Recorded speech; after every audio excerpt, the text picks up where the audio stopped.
If you're planning a trip to Guam and want to learn some local words and phrases that might be great to use while you're on the island, then I'm glad you're here because in this video we'll be sharing some awesome Chamorro words and phrases that any newcomer to Guam should know.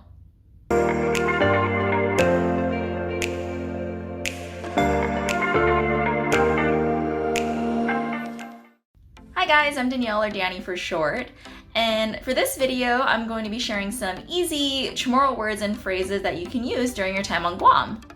I used to learn the Chamorro language daily when I was in elementary school, but have since then grown rusty, so this will also be a good opportunity for me to reconnect with my roots.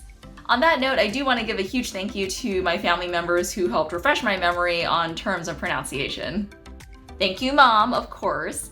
And also thank you to my cousin Lia, who actually teaches Chamorro language. So if you are interested in getting a more in-depth tutorial, then I will leave a link to her website in the description below. If you hear the Chamorro language, you may notice a lot of Spanish influence, as Guam used to be occupied by Spain back in the late 1500s for about 300 years. So if you speak fluent Spanish, you might have an easier time picking up the Chamorro language, and you'll also notice how there are a lot of words that sound similar between the two. Hafa day! This is the most basic greeting that you can use on Guam, and it's basically like saying hello. Even if you were just visiting for a few days, you're bound to hear Hafa day at least once. And don't worry, if you use it, no one's going to expect you to speak fluent Chamorro, so it's not like you're gonna say Hafa day and they go, ah, da da da da da da. They'd likely just say Hafa day right back. Personally, I also think that if somebody who was new to the island started off saying Hafa day, that makes a great first impression and already gives off that friendly vibe. It's always a great idea to practice good manners, right? So why not learn the words for please and thank you? To say please in Chamorro, you would say put fabot.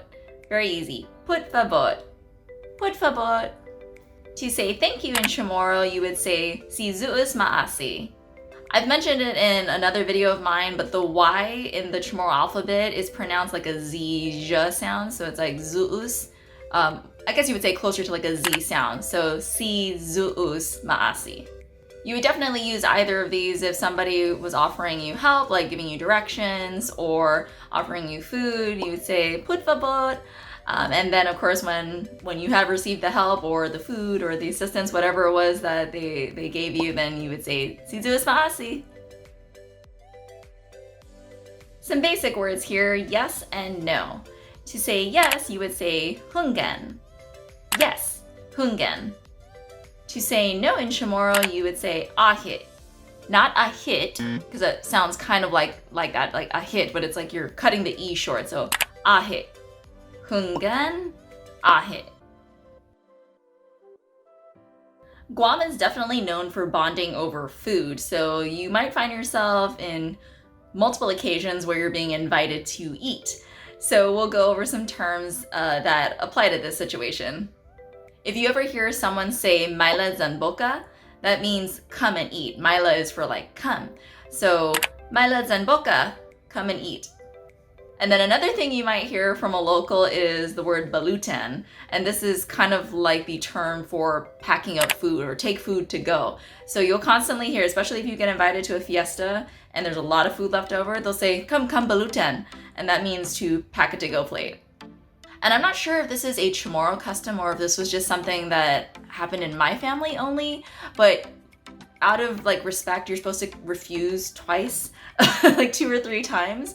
And then if it's insisted upon, then you go ahead and accept. So for example, if somebody says, come pack food, come Balutan, you say, oh no, that's okay, I'm okay. They do it again, no, come, you take some food.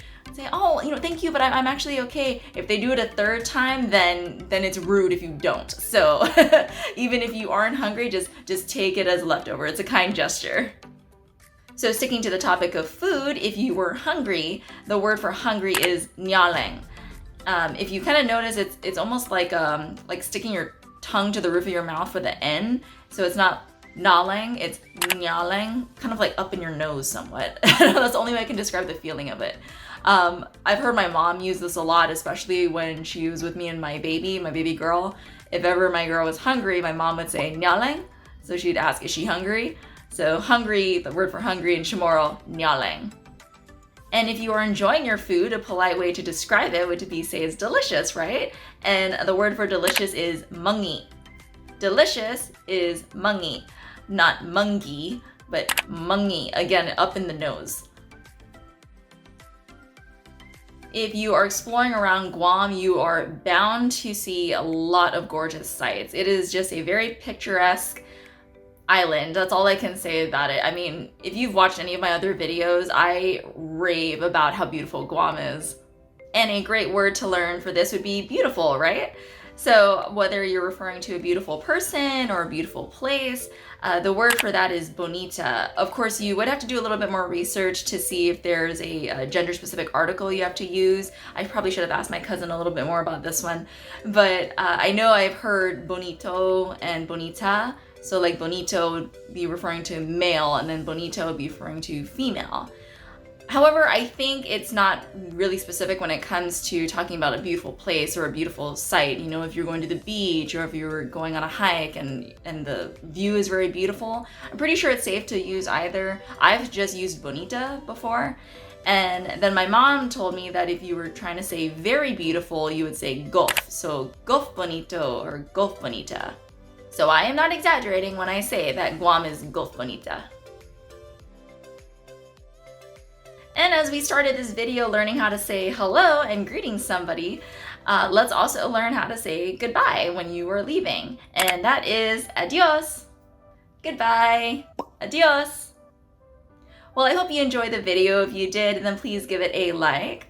Also, feel free to comment below if you'd like to see a part 2, or if there are any other words that you'd like to learn in Chamorro. Thanks for watching, and I will see you all in the next video. Bye, or adios.